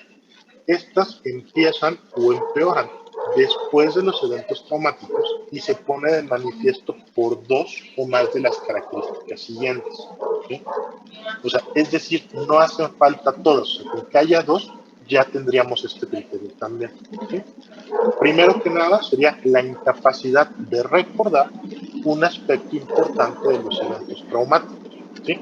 Debido típicamente a la amnesia disociativa, ¿no? Lo que le preguntó, ¿sí? Y no a otros factores, ¿sí? Como una lesión cerebral, el consumo del alcohol o de alguna droga. O sea, la experiencia, una forma de la psique de defenderse, o sea, cuando está sometida al estrés, cuando está sometida al trauma, es disociarse, o sea, es como dejar de recordar. Que pudiéramos decir es como voltear la mirada al otro lado, pero el recuerdo se queda, el recuerdo se graba, ¿sí? Nada más somos incapaces de accesarlo, ¿sí? Con el tiempo vamos a ser capaces de acceder a esta información, ¿sí? Sobre todo en la medida que baje el estrés, ¿sí? Parte, ¿no? del objetivo de la psicoterapia es que este recuerdo traumático se pueda recordar, pero desvinculado del miedo, desvinculado de la ansiedad, ¿sí? Para que ya no produzca el malestar cuando ve, ¿no? Este va a ser uno de los síntomas, pues, que son más angustiantes para la persona, ¿sí? Porque incluso el hecho de no recordar, el hecho de olvidar, le va a preocupar al paciente, ¿no? Le va a preocupar que esté perdiendo la memoria, le va a preocupar tener como algún daño, como alguna lesión irremediable, ¿sí? Entonces hay veces que esa puede ser la queja principal, es que no me acuerdo de lo que pasó. ¿Sí? Vamos a ver también creencias o expectativas negativas persistentes y exageradas sobre uno mismo. ¿Qué quiere decir con esto? ¿Sí? El paciente siente que está mal, el paciente siente que está quebrado por dentro, el paciente siente que después de lo que vivió va a ser incapaz de salir adelante, va a ser incapaz de volver a sentirse bien. O sea, es como si su vida hubiera terminado, ¿sí? Ahora, la expectativa no necesariamente puede ser de uno mismo, puede ser también del mundo o de las personas alrededor. Es que nadie me comprende, ¿sí? Si supieran lo mal que yo me siento, entonces tal vez me podrían ayudar, ¿no? Es que el mundo definitivamente es un lugar muy peligroso, ¿sí? El mundo es malo, el mundo es hostil, ¿sí? Mejor no salir porque todas las personas son malas, ¿sí? O sea, vamos a ver estos sesgos, estas distorsiones cognitivas. Es muy común que el paciente con un estrés postraumático, ¿sí? Lo cual lo hace asemejarse mucho a la depresión. Cabe mencionar que estas creencias, que estos pensamientos, pues van a iniciar un mes después, ¿sí? Del evento traumático, después del evento traumático. Antes del evento traumático no estaban presentes, ¿sí? Hay pacientes que a lo mejor no les externan como tal este sentido tan catastrófico, pero sí les externan, bueno, es que definitivamente ya las cosas no van a mejorar mucho más, ¿sí? Como yo estaba antes de esto, pues es lo mejor que alguna vez voy a poder estar, ¿sí? O sea, como que tienden a ver el pasado como más favorecedor, como mejor, y ya ven el futuro pues, más carente de sentido, ¿no? Como con mucha más incertidumbre, ¿sí? Y eso es lo que es muy desconcertante. Es frecuente también que el paciente tenga esta percepción distorsionada, ¿sí?, de la causa o la consecuencia de los eventos traumáticos, ¿sí? Y esto hace que el paciente constantemente se acuse a sí mismo o acuse a los demás, ¿sí? Por ejemplo, aquí es donde veríamos muchas veces como esta revictimización, ¿sí?, de una víctima, ¿no? El ejemplo, ¿no? El paciente, es que fue mi culpa por salir de noche, es que fue mi culpa por la forma como iba vestido, ¿sí? O sea, el paciente puede llegar a tener estos esquemas cognitivos distorsionados que lo hacen sentirse culpable, que lo hacen sentirse responsable de haber tenido el evento traumático, ¿sí? Es que seguramente si yo ese día no hubiera salido. Ahora, la culpa puede ser desplazada hacia otros. Es que si me hubieran acompañado, si ese día me hubieran ido a dejar, si no me hubieran dejado solo, ¿sí? Es que si hubiera habido más personas, ¿sí? O sea, como que tratan, digo, y esto podríamos pensar, este es un esfuerzo de la psique de procesar, de entender el trauma, ¿sí?, y de asimilar, pero de una forma disfuncional, ¿sí? Vamos a ver también un estado emocional negativo persistente, ¿sí? Aquí, ¿qué es lo que vamos a ver? Bueno, vamos a ver personas, ¿sí?, que después del evento traumático constantemente están asustadas, ¿sí?, constantemente están como con mucho estrés, con mucha inquietud, muy irritables, muy enojones, ¿sí?, o francamente molestos la mayor parte del tiempo, ¿sí?, que todo el tiempo se sienten culpables, que todo el tiempo se sienten avergonzados. Es que no quiero que me veas, es que me siento sucio, es que me siento menos, ¿no? Es que siento que no soy digno de cariño, ¿sí? Entonces, si ustedes se fijan, esta parte también se parece muchísimo a los síntomas de depresión y dificulta en parte el diagnóstico, ¿no? Vamos a ver también este sentimiento de desapego o de extrañamiento hacia los demás. O sea, el paciente con estrés postraumático va a sentirse desconectado, ¿sí?, va a sentirse como ajeno a la humanidad, ¿sí? Como es que yo ya soy diferente, yo definitivamente ya no voy a poder sentir nada bueno, ¿sí? Nadie va a ser capaz de entenderme, ¿sí? Nadie va a poder sentir lo que yo. Y bueno, también vamos a ver la incapacidad persistente de tener emociones positivas, ¿sí? O sea, el paciente se siente incapaz de sentir alegría, de sentir felicidad, de sentirse satisfecho, incluso de sentir amor, ¿sí? Esto en pacientes que eran perfectamente capaces de hacerlo antes. Entonces, esto sobreviene después del evento traumático. ¿Cómo ven estos síntomas? ¿Qué les recuerdan de los temas que hemos visto hasta ahora? Pues principalmente depresión mayor, ¿no? Por lo de culpa. Uh-huh. ¿No? La culpa, ¿no? El estado emocional negativo persistente, la incapacidad para experimentar cosas positivas. O sea, si se fijan, este punto, los pacientes que se presentan sobre todo con estos síntomas, muchas veces nos vamos a ir ahora sí con la finta y vamos a pensar que es depresión, nada más depresión, cuando lo que digo, es complejo, ¿no? El paciente, pues en este esfuerzo de proteger la psique, en este esfuerzo de no sufrir, pues muchas veces va a evitar incluso hablar con ustedes el evento trauma. Sí requieren ustedes mucha sensibilidad, requieren de este proceso de escucha activa, ¿no? Como de preguntarle al paciente, de aclarar las cosas para poder llegar al diagnóstico, ¿sí? Una de las preguntas que hacemos muy a menudo, ¿no?, dentro de la entrevista, y que la hacemos como de una forma un poco más, digamos, inocua, ¿sí?, es, oiga, ¿y usted con qué relaciona esto? ¿sí? ¿No? Le preguntamos desde cuándo lo siente, ¿no? Desde cuándo empezó a sentirse mal, ¿no? Y le preguntamos, oiga, ¿y lo relaciona con algo en particular? O sea, ¿hubo alguna situación, tuvo alguna experiencia, ¿sí? que condicionara esto? Muchos pacientes incluso les van a decir inicialmente que no, ¿sí? Y ya después cuando continúan el discurso, bueno, lo que pasa es que fíjese que me tocó estar presente cuando levantaron el cuerpo de mi abuelita, ¿no?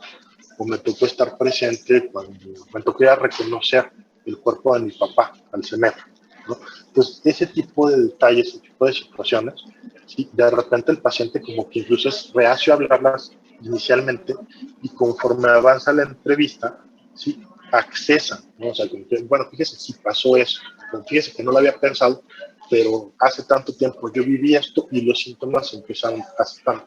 Entonces, también se puede eso, que los síntomas tengan un inicio retardado. Vamos con la siguiente. ¿Dudas de los criterios de Condé? O sea, de las modificaciones al afecto y a la cognición. No, doctor. ¿No? Muy bien. Un segundo, por favor.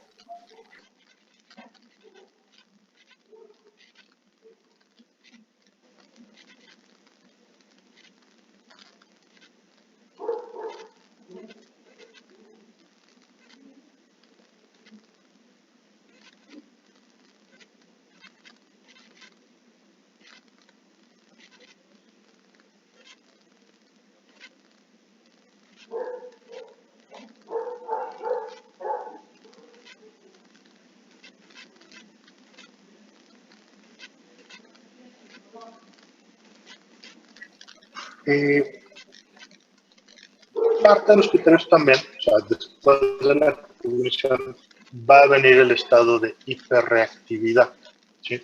Entonces, aquí vamos a ver que los pacientes con estrés postraumático también van a tener alteraciones en cuanto a su alerta y su capacidad de reacción asociada al evento traumático, ¿sí? Ahora, algo importante de mencionar es que estos síntomas empiezan o empeoran después del evento traumático. O sea, seguramente todos conocemos a alguien que se sobresalte con mucha facilidad. Y ya saben, la persona que cuando está viendo una película de terror, cada vez que sale el fantasma, cada vez que sale el asesino, brinca del asiento, grita, ¿no? Personas que de repente uno llega y lo saluda por atrás y hasta brinca, ¿no? Como que se pasma, ¿no? Ahora sí que personas que son como ya muy asustadizas, ¿sí? Lo que nosotros vamos a ver en este postraumático es, si bien la persona era asustadiza, ahora es más asustadiza, ¿sí? Se sobresalta mucho más, con mayor facilidad, ¿no? Vamos a ver también estos pacientes, ¿sí? Que tienen, ¿sí? muchísimas dificultades después del evento traumático. Y esto se pone de manifiesto por dos de los siguientes síntomas. Perdón, otra vez, chicos.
Perdón, chicos.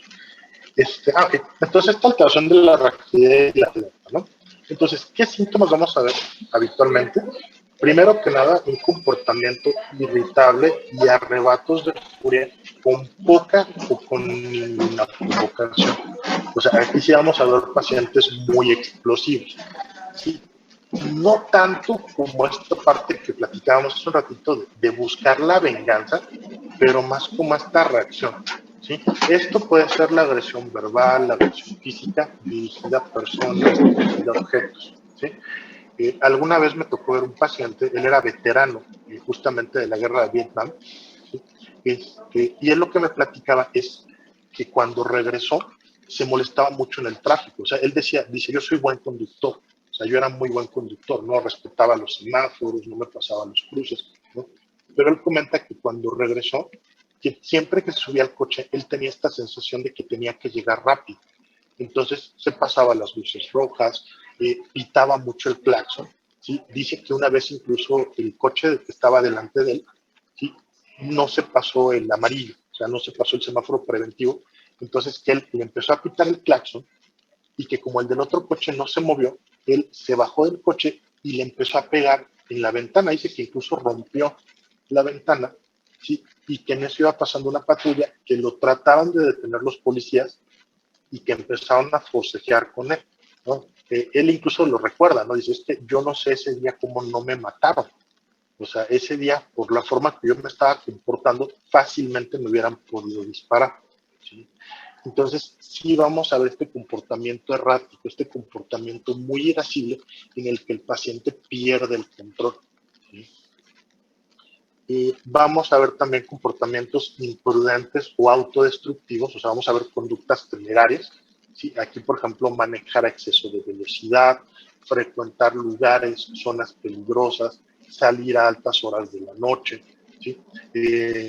Aquí en México, ¿no? Vestir muy ostentosamente en la calle, o sea, me han tocado pacientes que me dicen, es que doctor, o sea, yo después del secuestro, a mí me vale y me sigo poniendo el reloj y sigo andando en mi supercoche, pongo el estéreo, ¿no? Y que se vea, o sea, si me va a pasar algo, que venga, ¿no? Entonces, viene como esta sensación, bueno, viene como esta imprudencia, ¿no? Otros pacientes se vuelven hipervigilantes, o sea, todo el tiempo están cautos, todo el tiempo están a la expectativa. O sea, es como si estuvieran esperando un ataque, ¿sí? Entonces vemos este comportamiento, ¿no? O sea, cualquier ruidito, cualquier cosa de inmediato capta su atención. Entran a algún lugar y lo primero que hacen es ver quién entra, quién sale, por dónde se podrían salir ellos, ¿sí? O sea, se hacen hipervigilantes, ¿no? Vamos a ver la respuesta de sobresalto exagerada, ¿sí? Se cae un lápiz y brincan, se cierra una puerta fuerte, brincan, dan un grito, ¿sí? Alguien les habla por atrás y gritan, ¿no? Pues vamos a ver eso, ¿no? Como que el paciente se sobresalta, como que se pasma, ¿sí? O sea, y esto es ante la menor provocación, ¿sí? Tómenlo en cuenta, ¿no? Si la persona ya era así, o sea, si la persona ya se sobresaltaba fácilmente, con el estrés postraumático es todavía más, ¿no? Vamos a ver también problemas de concentración. O sea, el paciente con estrés postraumático también se va a quejar de estar distraído, de estar inatento, ¿sí? De que se le olvidan las cosas, de que le dan un recado y se le olvida acomodar, ¿sí? Que aquí pudiéramos decir, no es como tal que el paciente tenga fallas de concentración, sino que más bien está tan alerta a todo lo que pasa alrededor que deja de prestar atención a ciertos estímulos relevantes. Y pues bueno, vamos a ver también alteraciones del sueño, ¿sí? Aquí hay algo bien interesante, o sea, las alteraciones del sueño en el estrés postraumático van a ir más allá del insomnio. O sea, sí, los pacientes van a tener dificultades para quedarse dormidos, van a tener también dificultades para mantener el patrón de sueño porque se están levantando constantemente, sobre todo cuando tienen pesadillas, pero también va a pasar que hay pacientes que les da miedo irse a dormir, ¿sí? Les da miedo dormirse porque ya saben que van a tener pesadillas, porque ya saben que va a venir el recuerdo, ¿sí? Entonces, esos pacientes a menudo llegan a consumir estimulantes con tal de no dormir, ¿sí? Se quedan viendo la televisión para no pensar, para distraerse, ¿sí? Entonces, la calidad del sueño cada vez se va haciendo peor y paradójicamente eso también empeora los síntomas, ¿sí? Ahora, puede también pasar que a lo mejor el paciente les reporta que sí está durmiendo bien, que sí está durmiendo sus 8 horas de corrido, ¿sí? Pero el sueño es como muy intranquilo, ¿sí? Como que estuviera muy inquieto, como que se estuviera moviendo mucho, como que percibe que no descansa, ¿sí? Entonces, sí vamos a ver esas alteraciones de sueño, ¿sí? No está de más mencionarlo, también es común que el paciente se queje de fatiga, de hipoergia, ¿no? Asociado a que no está durmiendo bien, ¿sí? ¿Vamos bien hasta aquí? Sí, doctor. ¿Sí?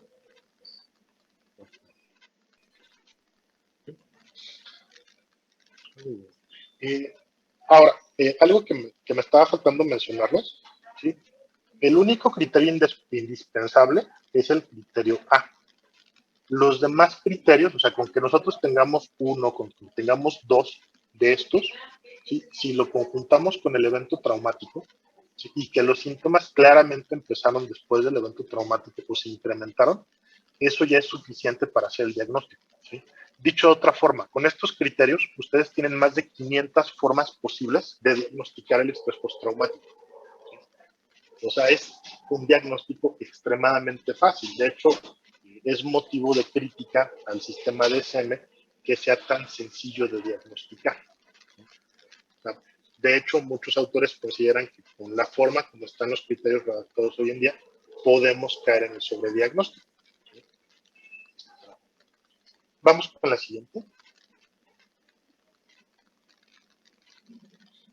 La duración de estos síntomas, o sea, sobre todo los criterios del B, del C y del D, tiene que ser mayor a un mes.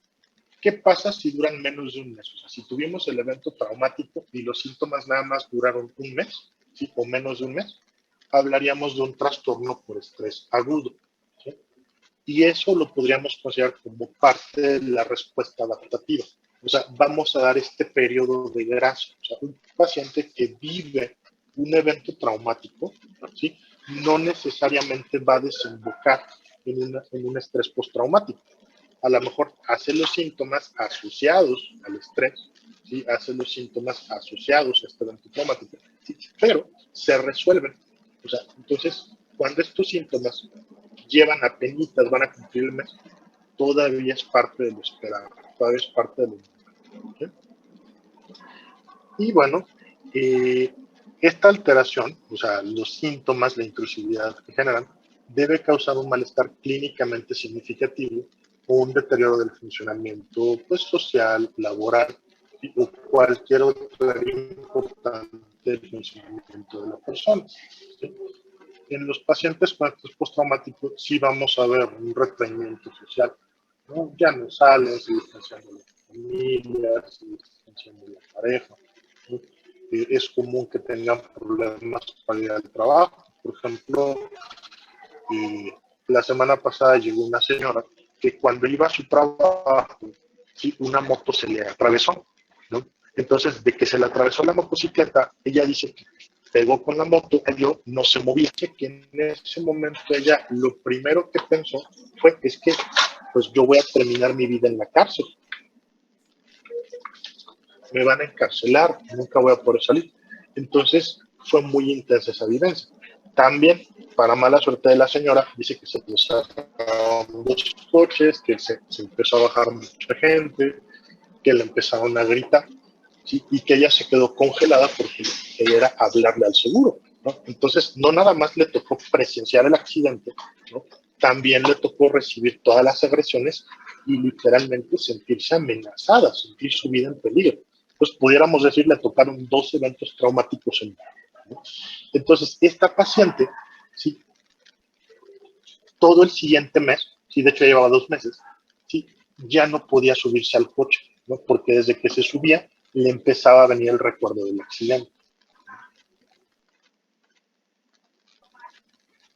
Esta alteración no debe atribuirse a los efectos de una droga, ¿sí? Por ejemplo, medicamentos, alcohol o alguna otra enfermedad médica. Digo, aquí es un poco más fácil el diagnóstico diferencial. Realmente con el estrés postraumático sí va a ser pues, el trauma, ¿no? Lo que nos orienta muchísimo, ¿sí?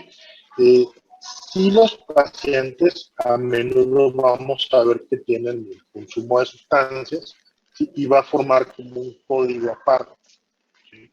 Sobre todo si este consumo empieza también después del evento traumático. Vamos con la siguiente.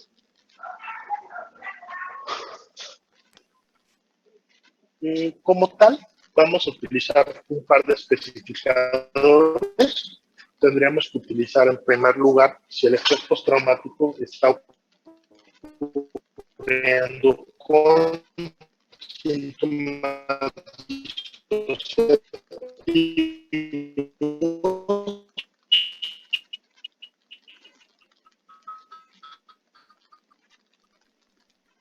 o síntomas disociativos. ¿Cuáles van a ser los síntomas disociativos? En primer lugar, la despersonalización, ¿sí? Que es cuando el paciente tiene esta experiencia persistente o recurrente de estar desapegado, ¿sí? Como si él fuera un observador externo de sí mismo, ¿sí? O sea, de estar desconectado de tu propio cuerpo, ¿no? La sensación que refiere muchas veces el paciente es justamente esa, como si su mente se separara de su cuerpo, ¿no? Como si viera viendo una película de sí mismo, ¿sí? Por ejemplo, él estuvo secuestrado, dices que trabajaba en el centro de salud, entonces yo tengo mis expedientes acomodados.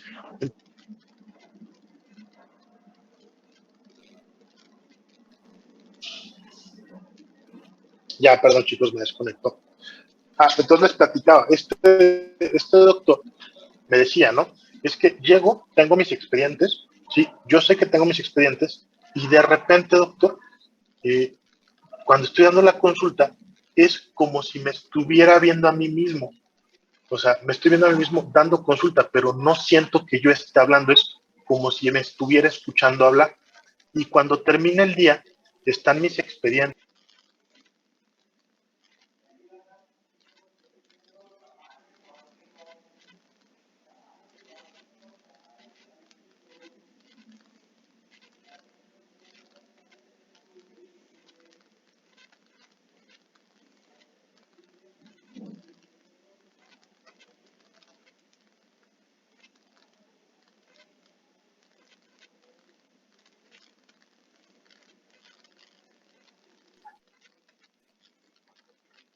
Ay, perdón, me anda desconectando.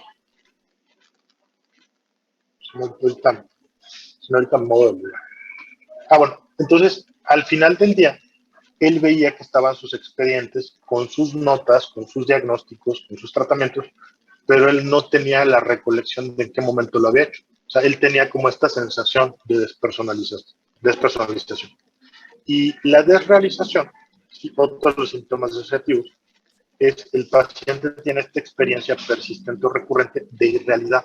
O sea, como que el mundo fuera falso, como que estuviera en una obra de teatro, como que estuviera en una película, ¿sí? O sea, entonces tiene esta sensación de desapego con el mundo, con lo que está afuera, ¿sí?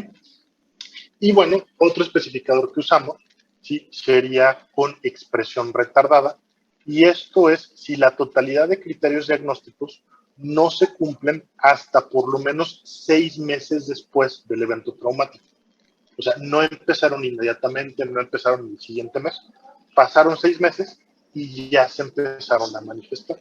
O sea, eso también es posible, ¿eh? Y no quiere decir que se les haya ido el diagnóstico, sino el paciente pues llevó un poquito más de tiempo a que se empezara a manifestar la alteración, ¿sí? ¿Dudas hasta aquí? No, No, doctor. doctor. ¿Sí? Bien. Vamos con la siguiente, por favor. ¿Cómo evoluciona el trastorno de estrés postraumático?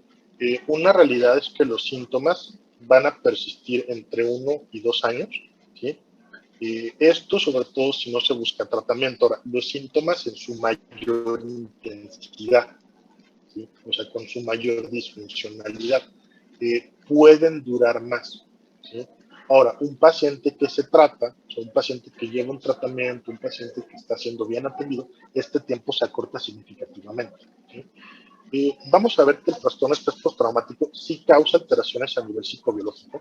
¿Sí? O sea, sí vamos a ver, sobre todo aquellos pacientes con un trastorno de estrés postraumático grave, van a presentar una disminución del volumen intracraneal e incluso pueden tener una disminución de su capacidad intelectual. O sea, atrofia el cerebro, ¿no? Se hipotrofia. Sí vamos a ver, ¿no? Paradójicamente, sí vamos a observar en estos pacientes que puede haber cierto incremento de volumen a nivel de amígdala, ¿sí? Sobre todo del tálamo, sí podemos ver que hay cierto incremento de volumen. Hablando sobre todo de esta parte que la afectación del estrés postraumático es la reexperimentación del recuerdo traumático. Pero sí es un estado de estrés muy intenso. También se ha visto que se incrementa el nivel de cortisol, ¿sí? Y como lo habíamos al principio, están aumentadas las concentraciones de adrenalina en la orina, ¿sí? De 24 horas. Entonces sí es un estado de estrés, ¿sí? Estrés fisiológico para el organismo, ¿sí? Incluso lo que se ha visto es que a nivel epigenético, ¿sí? El estrés postraumático va a favorecer la metilación del DNA, la sustitución de ciertas bases nitrogenadas y que se empiezan a sintetizar ciertas hormonas, ¿sí? Condicionando la enfermedad. Vamos con la siguiente. Bueno, esta es una escala, es el índice global de Duke para el trastorno de estrés postraumático.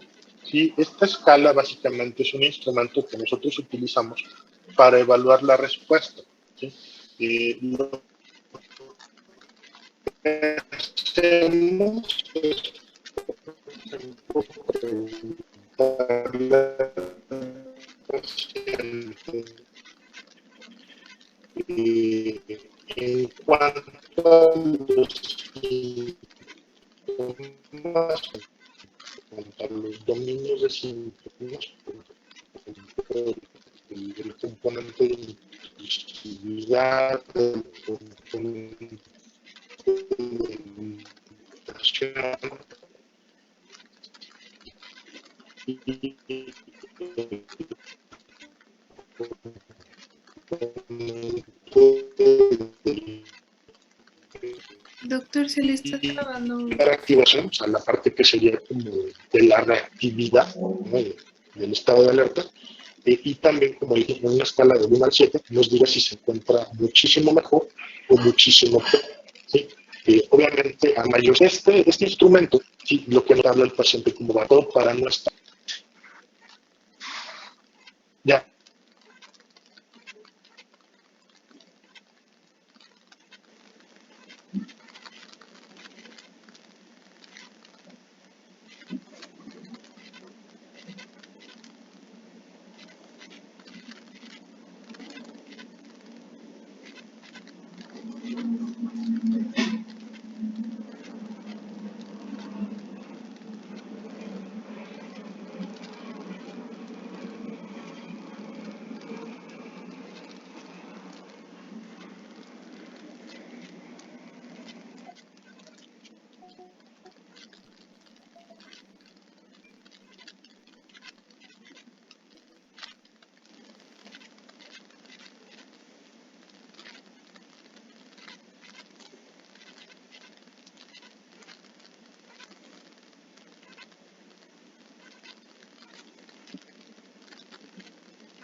Ay, ya, perdón, chicos.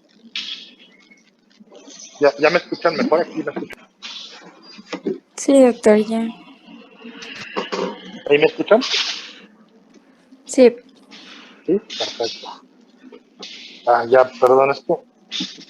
Aprovechar para conectarme al internet de la residencia, para ver si tengo mejor estabilidad. Bueno, entonces decía, el instrumento de Duke, este índice global, o sea, no es una escala diagnóstica, o sea, es para un paciente que ya tiene el diagnóstico, es una forma que nosotros evaluamos la respuesta. Es un instrumento muy sencillo, pudiéramos decir, hacemos un concentrado, ¿no? De cuáles son los síntomas de intrusión, cuáles son los síntomas de evitación, cuáles son los síntomas de reactividad, ¿no? Que el paciente tiene, ¿sí? Y al final le preguntamos también qué tanto avance percibe, o sea, si desde que empezó el tratamiento se siente mejor, se siente peor, se siente exactamente igual, ¿sí? Y lo que nos permite es, digamos, dar como un parámetro un poquito más objetivo, ¿no? De la evolución del cuadro. ¿Sí? La ponemos nada más por el interés general. ¿Sí? Vamos con la siguiente. Bueno, ¿qué medicamentos vamos a utilizar para el tratamiento del estrés postraumático? ¿Sí? Aquí sí vamos a tener dos claras opciones de primera línea. ¿Sí? Realmente el pilar del tratamiento del estrés postraumático va a ser el tratamiento farmacológico. O sea, sí necesitamos darle algo al paciente que le ayude a lidiar con la ansiedad, que le ayude a controlar la descarga de enérgica. ¿Sí? Pero vamos a ver también un gran beneficio de llevar psicoterapia, ¿no? Ahora, estos dos fármacos, tanto la sertralina como la paroxetina, son los que han demostrado mayor efectividad en tratamiento de estrés postraumático. ¿Sí? No son los únicos, o sea, se puede usar cualquier otro antidepresivo, ¿sí? Se puede usar fluoxetina, se puede usar citalopram, ¿sí? Podemos incluso utilizar duales como la venlafaxina. Sin embargo, los que se han estudiado más y han demostrado muy buena efectividad son estos dos. ¿Sí?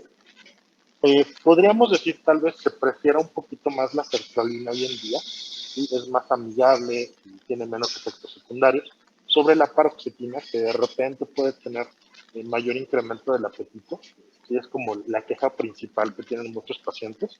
Entonces, estos dos van a ser el tratamiento de elección. Como peculiaridades, podríamos mencionar que tanto el tratamiento de sertralina como paroxetina tendríamos que darlo en dosis un poquito más altas. ¿Sí? Por ejemplo, si en depresión nuestra dosis habitual es de 50 miligramos, ¿no? Como dosis mínima efectiva, en un paciente con un trastorno de estrés postraumático, sí tendríamos que dar una dosis inicial del rango de 100 miligramos, incluso 150 miligramos. O sea, es un cuadro grave, es un cuadro fuerte que requiere una intervención un poco más intensa, no más agresiva de nuestra parte. Otras opciones de tratamiento incluyen la buspirona, ¿sí? O también antidepresivos tricíclicos. ¿Sí? Aquí en particular la imipramina, la amitriptilina han demostrado muchísima utilidad. Ahora, amitriptilina e imipramina todavía están disponibles en el mercado, se pueden los encontrar ustedes con mucha facilidad aquí en México, entonces también forman muy buena opción y aprovechamos sobre todo el efecto sedante que tienen. O sea, son medicamentos que dan sueño. ¿Sí? Entonces, en pacientes que tienen dificultades para dormir y que no queremos utilizar una benzodiazepina, ¿sí? Porque se ha visto que las benzos contribuyen a consolidar el recuerdo traumático, estos medicamentos pueden ser una muy buena opción. Claro está, requieren un monitoreo más estrecho, la realización del electrocardiograma al menos una vez al año. ¿Sí? Otros fármacos que también han tomado muchísima utilidad serían los antiepilépticos, como la carbamazepina, el valproato de magnesio, que se ha visto que pueden ayudar a modular síntomas de ansiedad. Recientemente se han añadido otros medicamentos. ¿Qué tal? Buenos días.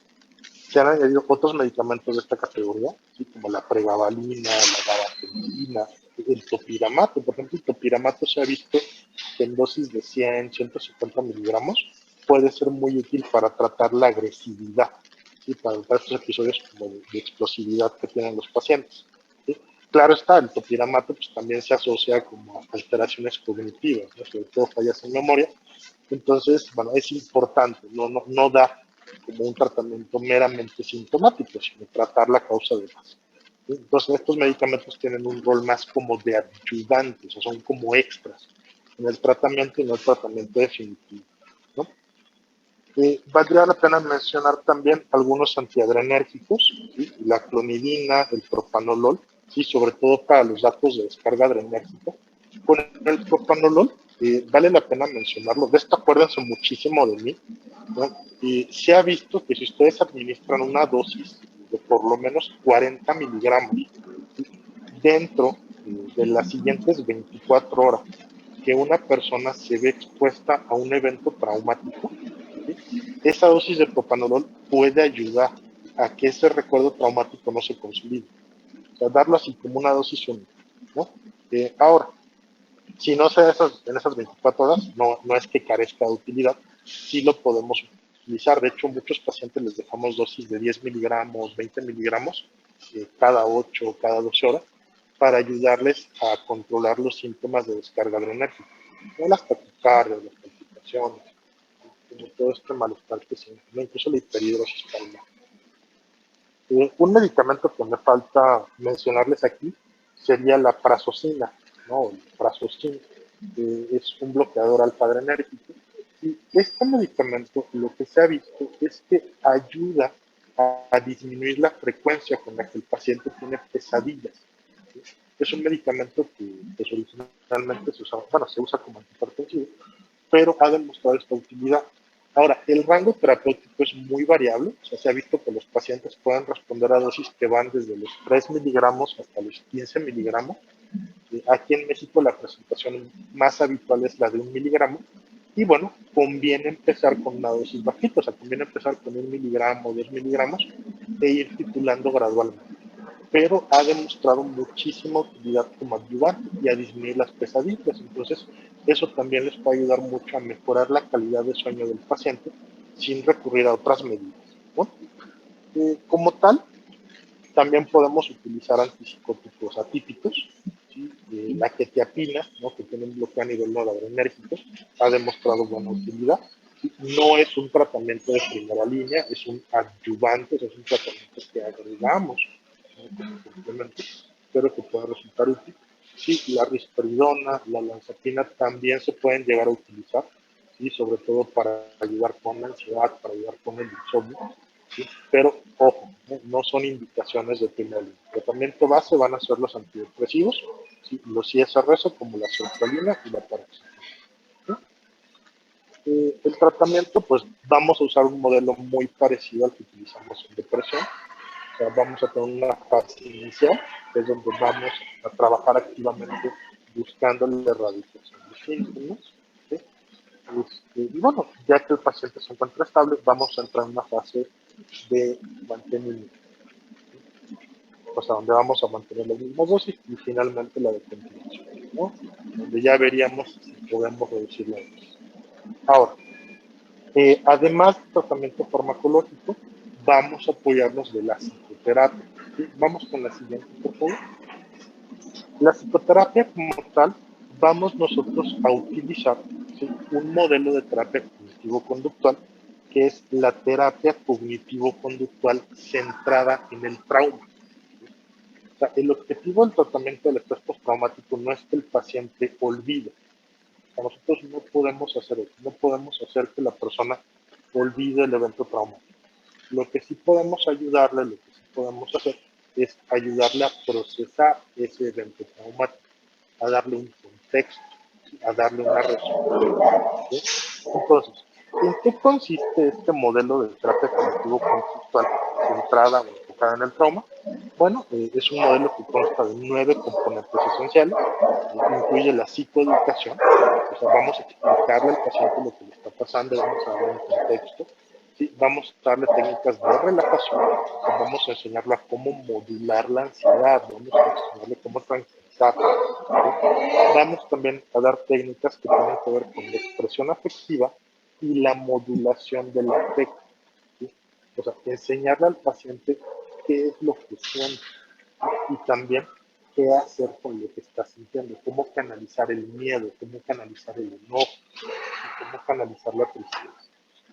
Se utilizan también técnicas de afrontamiento y procesamiento cognitivo. O sea, justamente esta es la parte de la terapia donde se pone en contacto al paciente con el evento traumático. O sea, sí se va a tocar el trauma, sí se va a trabajar con él. Justamente para que aprenda a manejar, en primer lugar, la ansiedad que le produce el evento traumático y cómo disiparlo, cómo modularlo, de forma que no sea tan intenso. ¿Sí? Se utilizan técnicas narrativas dentro de los elementos de la terapia cognitivo-conductual focalizada en el trauma.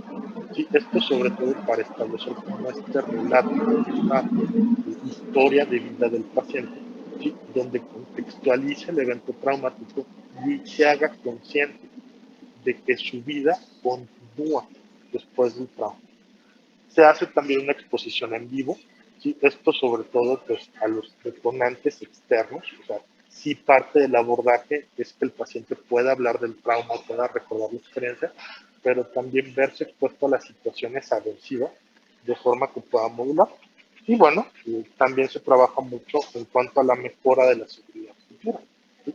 O sea, combatir esta distorsión cognitiva que después de un evento traumático solamente le pueden pasar cosas negativas a la persona, ¿no? Y dame la siguiente, por favor, Ana. Creo que es todo, ¿verdad? Sí, doctor, esa es la última.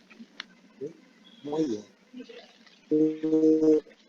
Algo que platicaba una de psiquiatría conmigo, la doctora Doris Gutiérrez Ramón de la Fuerte, ¿no? Cuando platicábamos de estrés postraumático, ella lo que me decía es que imagínate cuando nuestra especie, o sea, evolutivamente hablando, cuando éramos cazadores y recolectores todavía. Pues imagínate que te ibas a la tribu, ¿no? Te ibas de la tribu y te ibas a cazar el mamut, ¿no?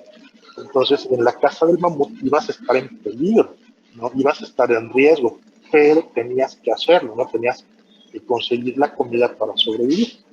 Entonces, ¿qué iba a pasar? O sea, pues habías estado expuesto al trauma, no había corrido peligro tu vida. Entonces, después de esta exposición, ¿no? Después del evento traumático, ¿no? Que a lo mejor el mamut ya iba sobre ti y que entonces tú le aventaste la lanza. Bueno, entonces cuando regresabas a la aldea, cuando regresabas a la comunidad, ¿sí? Se iban a sentar, ¿no? Junto al fuego, ¿no? Todos los cazadores, ¿no? Todas las personas de la tribu, y entonces el chamán, el médico brujo, te iba a pedir que platicaras tu historia, ¿no? Te iba a pedir que narraras tu historia de guerra, que narraras tu historia de caza, ¿sí? Te iba a permitir, ¿no? Que experimentaras el miedo, te iba a permitir que narraras con lujo de detalle cada uno de los elementos traumáticos, ¿sí? De forma que esa experiencia traumática se convirtiera en una historia de supervivencia, ¿sí? Se convirtiera en el proceso de cómo estuviste en peligro, pero lograste salir avante, ¿no? Entonces, de haber estado ahora sí que frente a frente con la muerte y sentirte vulnerable, ahora te podías crecer.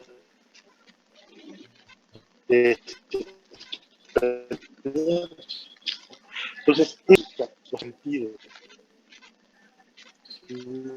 a la persona, ¿no? De que es un superviviente, o sea, de que pudo en el momento hizo adelante para poder estar hoy platicando con ustedes. Entonces, ese es parte del proceso que ustedes tienen que ir reafirmando al paciente en cada consulta, ¿no? O sea, que esa culpa, que ese malestar es parte de un proceso, no es parte de cómo él está afrontando estos síntomas y que eventualmente le van a permitir no olvidar, pero sí asimilar lo que le pasó y que el recuerdo no sea doloroso, ¿sí? Lógicamente, esto llevado, ¿no? al tratamiento terapéutico, además de un tratamiento farmacológico para que los síntomas se puedan mantener bajo. ¿Dudas, preguntas hasta aquí? No, doctor. No, doctor. Ya ahorita para cerrar, ¿qué síntomas identifican de estrés postraumático en el teniente Dan?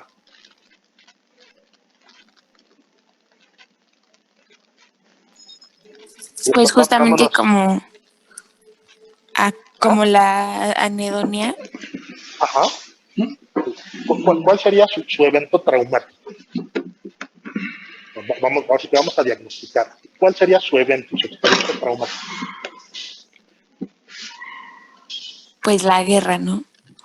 La guerra, ¿no? O sea, este bombardeo, esta emboscada del Vietcong, ¿no?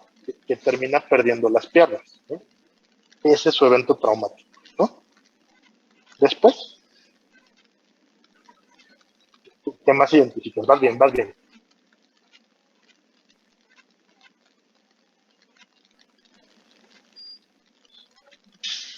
Pues también el deterioro social y laboral. Ajá.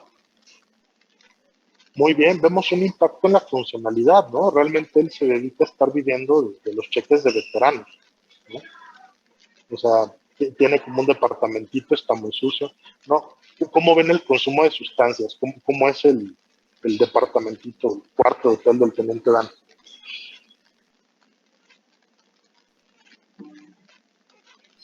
Desordenado, con poca higiene. Lleno de botellas de alcohol.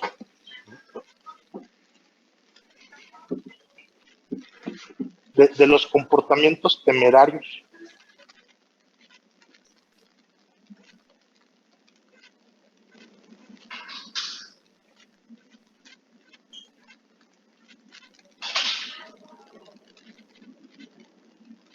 Empieza a tener sexo casual, tiene sexo con prostitutas, ¿no? La escena que está en el barco en la tormenta, ¿no? Cómo se sube a lo más alto del mástil, cómo reta a la tempestad, ¿no? Lo vemos cómo se hace irascible. Por ejemplo, cómo se pone cuando una de las prostitutas le pregunta a Forrest si es retrasado. La empuja. Agresivo, ¿no? Explota, ¿no? O sea, es muy irascible, ¿no? Incluso con el mismo Forrest, ¿no? Inmediatamente después, cuando está en recuperación, ¿no? Cuando está en el hospital, como un día lo baja de la cama y lo amenaza. Vemos también cómo está la habilidad, vemos